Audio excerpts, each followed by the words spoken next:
O papel do gestor nas organizações. O processo organizacional. Você já parou para pensar em relação à palavra processo organizacional? Pois então entenda que dentro de fundamentos da administração, muito se estudou e continua estudando em relação ao processo.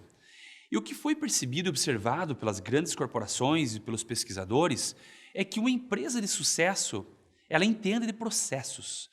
Ela sabe que, trabalhando dia após dia, de maneira regular, com metas intermediárias, as metas grandiosas, irão ser alcançadas, ou melhor, tem muito mais chance de ser alcançadas.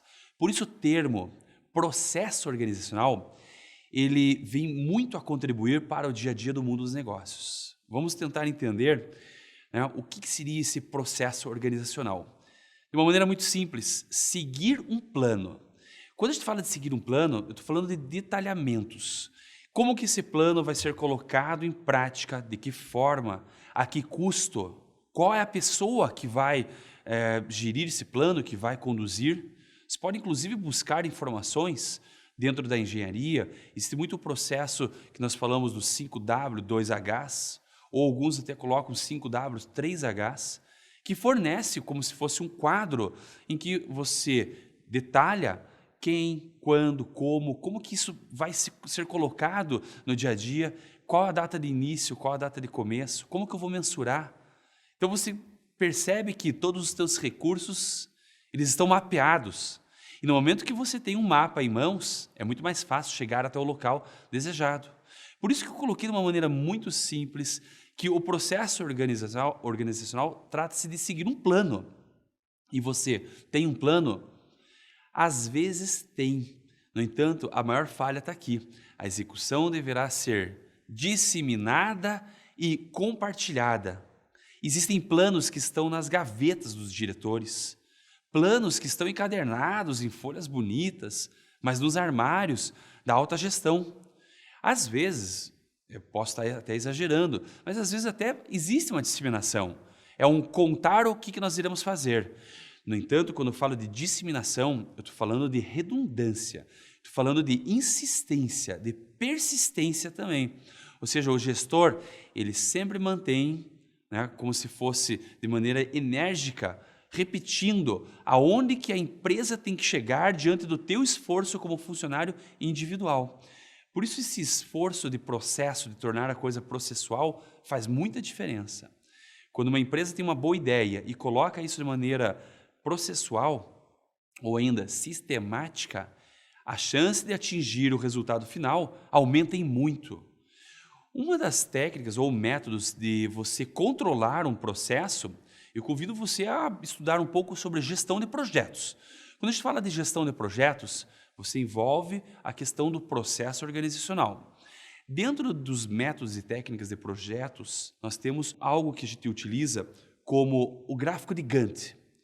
Se você procurar informações, uma delas é o gráfico de Gantt, existem várias outras, mas o Gantt, ele nos proporciona uma visibilidade de quando que eu devo começar uma tarefa, quando que eu devo analisar ela intermediariamente e quando que eu devo entregá-la. Se você fizer isso de maneira muito bem detalhada e cada funcionário estiver seguindo isso à risca, inclusive de maneiras tecnológicas, hoje, se você digitar em algum aplicativo a palavra Gantt, você vai achar aplicativos, vai achar softwares que tenham a funcionalidade Gantt, que mostram para nós como se fosse uma linha do tempo, do que cada um está fazendo e cada um está entregando.